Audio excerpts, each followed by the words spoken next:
चलिए इस वक्त की बड़ी खबर का फिर रुख करेंगे, जहां देश भर की 102 सीटों पर मतदान जारी है। एमपी की 6 सीटों पर 15% तक मतदान हो चुका है। जी हां, देश भर की 100 सीटों पर मतदान जारी। एमपी की 6 सीटों पर 15% मतदान हुआ। बालाघाट में 9 बजे तक आपको बता दें कि 16% तक मतदान हो चुका है, 16.53%। और वहीं जबलपुर में 13.50% मतदान हुआ है। और शहडोल में 14.49% तक मतदान। सीधी में 9 बजे तक 13.57%। बस्तर में 12.2% मतदान हुआ। देश भर की 102 सीटों पर लगातार मतदान जारी है। शहडोल में 14.49%, मंडला में 16.39% और छिंदवाड़ा में 15.50% तक मतदान हो चुका। चलिए मंडला से हमारे साथ हमारे सहयोगी राहुल सिसोदिया यहाँ पर जुड़ गए हैं। राहुल, मंडला जो है इस समय हॉट सीट मानी जा रही है और सुबह 7 बजे से जिस तरह से मतदान शुरू हुआ, लोकतंत्र के इस महापर्व में बढ़ चढ़कर मतदाता हिस्सा ले रहे हैं, तो किस तरह का माहौल दिखाई दे रहा है मंडला सीट पर?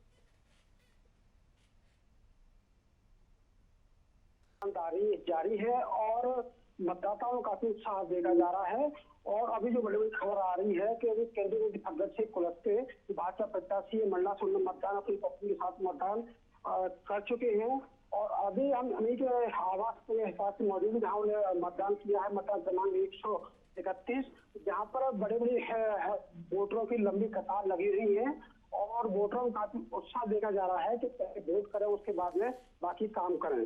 जी, वोटर से आपने बात की होगी राहुल, तो क्या कहना है वोटर्स का? इस बार जो वोटर अपना मत का प्रयोग करने जा रहे हैं, तो वो कौन से मुद्दे हैं जो इस वक्त उनके दिमाग में है? देखिए, वोटरों से बात हुई तो वोटरों का कहना है कि जो भी विकास करेगा वो देश पर राज करेगा, जो हमारा विकास करेगा, देश का विकास करेगा, हमारे जिले का विकास करेगा, हम उसको वोट देंगे। लेकिन इसमें कई बार की भी इनकम्बेंसी देखने को आ रही है। पर लेकिन यहाँ पे वोटर को कहना है कि हम देश हित में, जो कुल मिलाकर यहाँ पे जो मोदी फैक्टर चलता हुआ नजर आ रहा है, निश्चित तौर पर कहीं ना कहीं भाजपा की तरफ तो लहर चलती नजर आ रही है। कुछ ऐसे बूथ हैं जो संवेदनशील माने जाते हैं राहुल मंडला में, वहां पर किस तरह के हालात हैं? सुरक्षा के लिहाज से किस तरह की व्यवस्थाएं की गई है चुनाव आयोग की तरफ से? देखिए, वो मंडला संवेदनशील क्षेत्र जो मवई है, संवेदनशील क्षेत्र माना जाता है। वहाँ पे शासन प्रशासन सीआरपीएफ और स्थायी पुलिस के माध्यम से काफी चाक चौबंद सुरक्षा कर रखी है। और वहाँ पर अगर व्यवस्थाओं की बात करें तो चुनाव आयोग की तरफ से पानी, शीतल पानी की और छाया की व्यवस्था कर रखी है। वही तमाम ऐसी जो सुविधाएं हैं जो होनी चाहिए मतदाताओं के लिए, कई जगह पर गर्मी को देखते हुए ग्लूकोज बांटा जा रहा है। कई तो इस प्रकार कई सुविधाएं हैं कि मतदाताओं को कोई समस्या ना हो, आसानी से अपना मत का प्रयोग कर सके। जी राहुल, मंडला क्षेत्र के कुछ बूथ ऐसे हैं जिन बूथों पर यह खबर भी निकलकर सामने आ रही है कि चुनाव का बहिष्कार भी किया जा रहा है। इसके पीछे की वजह क्या है? अब देखिए, जो चुनाव की बहिष्कार वाली बात कर रहे हैं, जो स्थानीय मुद्दे रहते हैं कि गांव में रोड नहीं बनी है, गांव में नाली नहीं बनी है, और भी ऐसे जो छोटे स्तर के मुद्दे रहते हैं उनको लेकर कई गांव बूथों के लोगों ने बहिष्कार किया हुआ है। पर लेकिन शासन प्रशासन समझाइश के बाद में कई जगह मतदान हो चुका है और उम्मीद यही है कि शासन प्रशासन उनको मना लेगा और शाम तक सभी जहाँ बहिष्कार किए थे वहाँ मतदान हो जाएगा। चलिए, आप नज़र बनाए रखिएगा, पल पल की अपडेट आपसे लेते रहेंगे। फिलहाल के लिए बहुत बहुत शुक्रिया राहुल। तो देखिए, मंडला सीट का की हमने बात की, हमारे साथ हमारे सहयोगी जुड़े थे, उन्होंने बताया कि किस तरह से मतदाताओं के अंदर उत्साह दिखाई दे रहा है। लगातार मतदाता बढ़ चढ़कर लोकतंत्र के इस महापर्व में हिस्सा ले रहे हैं, वोटिंग के लिए यहाँ पर पहुँच रहे हैं। और चलिए, डिंडोरी से हमारे साथ दीपक नामदेव हमारे सहयोगी जुड़ गए हैं। दीपक, डिंडोरी में किस तरह का माहौल देख रहे हैं अभी तक? जी राहुल, मैं आपको बता दूं कि डिंडोरी मंडला विधानसभा क्षेत्र का ही एक हिस्सा है, जहां पर सुबह 7 बजे से ही प्रथम चरण का जो है लोकसभा का चुनाव के लिए मतदान संपन्न शुरू हो गया है। और यहाँ वोटर बढ़ चढ़कर हिस्सा ले रहे हैं। सुबह से ही यहाँ पर वोटरों में वोटिंग को लेकर काफी उत्साह देखा जा रहा है और इतनी गर्मी के बाद भी लोग पहुंच रहे हैं। वहीं कुछ ग्रामीण इलाके हैं जहां से बहिष्कार की खबरें भी आ रही हैं कि चुनाव का बहिष्कार किया जा रहा है। लेकिन अधिकारियों की समझाइश के बाद मतदान फिर से शुरू हो गए हैं जी। लेकिन बहिष्कार की वजह क्या है? क्या प्रत्याशी जो है वो पसंद का नहीं है, या फिर नाराजगी की और कुछ वजह है यहाँ पर वोटर्स की? बिल्कुल, मैं आपको बताना चाहूंगा, चुनाव बहिष्कार की जो मुख्य वजह है वो ग्रामीण क्षेत्रों में जो विकास कार्य हुए हैं, जैसे स्कूल भवन, सड़क, नाली, पानी, इन समस्याओं को लेकर ग्रामीणों में नाराजगी है, जिसे लेकर ग्रामीणों ने कई बार शिकायतें भी की हैं और नेताओं से, अधिकारियों से गुहार लगाई, लेकिन उनकी अभी तक सुनी नहीं गई। यही वजह है कि उन्हें अभी चुनाव का बहिष्कार करना पड़ रहा है। वोटरों की सुविधाओं के लिहाज से बूथों पर किस तरह की सुविधाएं रखी गई हैं यहाँ पर? अगर हम मतदान केंद्रों की बात करें तो मतदान केंद्रों में लगभग सारी व्यवस्थाएं की गई हैं वोटरों के लिए। वृद्ध हैं, दिव्यांग हैं, ऐसे वोटरों के लिए तमाम जो सुविधाएं होती हैं की गई हैं जी।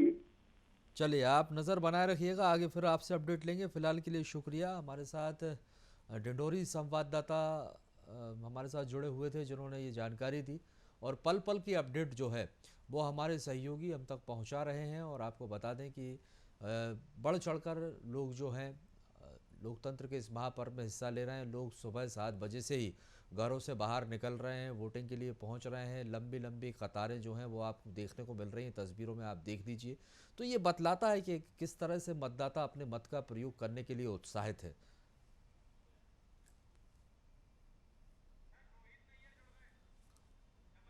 जबलपुर का रुख करेंगे। जबलपुर से हमारे साथ हमारे सहयोगी रोहित नैयर यहाँ पर जुड़ गए हैं। जबलपुर, जी हाँ रोहित, जबलपुर में क्या हालात है? क्योंकि देखिए ये सीट जो है वो भाजपा का गढ़ मानी जाती है, और इस बार ये कहा जा रहा है कि चुनौती बड़ी है। कांग्रेस यहाँ से एक बड़ा सूखा जो है वो खत्म करने की जुगत में यहाँ पर लगी हुई है, लगातार ये कोशिश रही है, लेकिन अब यहाँ पर लड़ाई वर्चस्व की भी दिखाई दे रही है। क्या हालात है जबलपुर में, किस तरह की वोटिंग हो रही है? बिल्कुल, जैसा कि मैं आपको बता दूं कि यहाँ पर जहाँ आज लोकसभा चुनाव के मतदान हो रहे हैं, यहाँ पर सुबह से ही मतदाताओं में काफी ज्यादा अच्छा उत्साह देखने को मिल रहा है। वहीं आगे यदि अगर हम बात करें कि भारतीय जनता पार्टी के प्रत्याशी की और कांग्रेस प्रत्याशी की, तो जहां भारतीय जनता पार्टी ने अपने प्रत्याशी आशीष दुबे को प्रत्याशी बनाया है, वहीं कांग्रेस ने प्रत्याशी दिनेश यादव को बनाया है। वहीं यदि अगर मतदाताओं का रुख की बात करें तो मतदाताओं का रुख साफ है कि उनको किसको मतदान करना है और किसको विजय का हार पहनाना है और किसको वापस अपने घर पहुंचाना है। इसी को लेकर के सवेरे से ही मतदाता अपने घरों से निकल रहे हैं और मतदान केंद्र पहुंच रहे हैं और अपना मत का उपयोग कर रहे हैं। वहीं इस बार बात करें जहां युवा वर्ग की, तो युवा वर्ग भी इस बार काफी ज्यादा उत्साहित देखने को मिल रहा है। फर्स्ट वोटर से लेकर के युवाएं काफी ज्यादा इस बार मतदान केंद्र पहुंच रहे हैं और अपने मत का उपयोग कर रहे हैं। जी निश्चित तौर पर रोहित, हमने देखा कि ये जो सीट है जबलपुर में, जब प्रधानमंत्री नरेंद्र मोदी पहुंचे थे, एक बड़ा रोड शो प्रधानमंत्री नरेंद्र मोदी ने किया था और काफी जन सैलाब भी यहाँ पर भारी भरकम देखने को मिला था। इस बार जब प्रधानमंत्री ने रोड शो किया है तो क्या कुछ समीकरण यहाँ पर बनते हुए नजर आ रहे हैं यार? यानी कि अगर पीएम यहाँ पर रोड शो कर रहे हैं तो इसका एक बार फिर फायदा भाजपा को मिलेगा? बिल्कुल, निश्चित तौर से अगर जहां पर इनके दौरे की बात करें, जहां पर प्रधानमंत्री नरेंद्र मोदी हो, चाहे राष्ट्रीय अध्यक्ष जेपी नड्डा हो, चाहे मुख्यमंत्री डॉक्टर मोहन यादव हो, यहाँ पर जब प्रधानमंत्री नरेंद्र मोदी का जब रोड शो होने वाला था तो उसके पहले 2 जगह इन्होंने अलग अलग डिसाइड करी थी। पहले तो सबसे बड़ी फुहारे की जगह डिसाइड करी थी, जो कि शहर के मुख्य मार्ग से, मतलब के एकदम मुख्य बाजार से कहा जाए उसको, के मुख्य बाजार से होते हुए इनका रोड शो निकलना था। परंतु वहां पर एसपीजी की अनुमति और रोड कंजस्टेड होने की वजह से वहां से उनका रोड शो स्थगित करके कटंगा से छोटी लाइन फाटक, जो कि शंकराचार्य चौक तक उसको कहा जाता है, वहां तक की उनका रोड शो निकाला गया था, जिसमें युवा हो, बूढ़े बुजुर्ग हो, चाहे महिलाएं हो, हर प्रकार के यहाँ पर लोग उनको देखने के लिए काफी ज्यादा उत्साहित थे और काफी बढ़ चढ़कर यहाँ पर लोग उनको ही देखने के लिए केवल यहाँ रोड शो में पहुंचे थे और उनका रोड शो काफी हद तक सफल हुआ था। यही वजह है कि भारतीय जनता पार्टी के जो प्रत्याशी हैं आशीष दुबे, वो उनको काफी ज्यादा इस बार उनको जीतने में थोड़ी सहूलियत होगी और यही वजह है कि पार्टी ने इस बार कोई ज्यादा जोर भी नहीं दिया है और काफी ज्यादा अच्छे तरीके से स्मूथली, जिसको कहा जा सकता है कि स्मूथली जो है काफी मतदान हो रहे हैं और उनके हित में ही, मुझे तो लगता है कि उनके हित में ही ज्यादातर 90% तो माना जा सकता है कि उनके हित में ही मतदान होंगे। जी। और इस बार जिस तरह से देखा जाए आधी आबादी पर विशेष फोकस दिखाई दिया, तो महिला मतदाताओं की यदि हम बात करते हैं, उनमें कितना उत्साह दिखाई दे रहा है? क्या बढ़ चढ़कर हिस्सा ले रही है महिला मतदाता यहाँ पर चुनाव में? बल्कि ये बात सही है कि महिला मतदाता बढ़ चढ़कर हिस्सा ले रही है। इस बारी आप ये बोल सकते हैं कि जो महिलाएं हमेशा घर पे रहती थी और अपने चूल्हे चौके से बाहर नहीं निकलती थी, वैसी महिलाएं भी इस बार अपने घरों से बाहर निकल रही हैं और मतदान केंद्र पहुंच करके अपने मत का उपयोग कर रही हैं। काफी ज्यादा उनमें उत्साह देखने को मिल रहा है इस बार लोकसभा चुनाव को लेकर के। अभी तक जबलपुर में कितने प्रतिशत वोटिंग हो गई है रोहित? बिल्कुल, मैं आपको बता दूं, जो अभी तक की वोट प्रतिशत की बात करें तो यहाँ पर अभी लगभग 18% मतदान हो चुके हैं और बड़ी क्रम आगे बढ़ती चली जा रही है। चलिए, आप नज़र बनाए रखिएगा। फिलहाल के लिए बहुत बहुत शुक्रिया हमारे साथ जानकारी साझा करने के लिए रोहित। तो ये जबलपुर सीट की हम बात कर रहे थे, हमारे सहयोगी रोहित यहाँ से जुड़े हुए थे। उन्होंने बताया कि अभी तक 15% से ज़्यादा मतदान यहाँ पर हो चुका है और ये सीट जो है ये भी हाई प्रोफाइल सीट है। देखिए, क्योंकि जिस तरह से भाजपा के तमाम दिग्गजों ने इस सीट पर अपनी पूरी ताकत झोंकी, फिर चाहे बात प्रधानमंत्री नरेंद्र मोदी की हो, उन्होंने एक बड़ा रोड शो यहाँ से किया था और खुद सीएम डॉक्टर मोहन यादव भी यहाँ पर मोर्चा संभाले रहे। भाजपा के राष्ट्रीय अध्यक्ष जेपी नड्डा भी यहाँ पर पहुँचे थे और ये जो है ये भाजपा का गढ़ माना जाता है, लेकिन इसके बावजूद भी भाजपा ने यहाँ पर अपनी पूरी ताकत लगा दी है। आशीष दुबे पर भाजपा ने यहाँ पर भरोसा जताया, उन्हें प्रत्याशी बनाया और मतदाताओं के अंदर भी खासा उत्साह दिखाई दे रहा है। आधी आबादी की यदि हम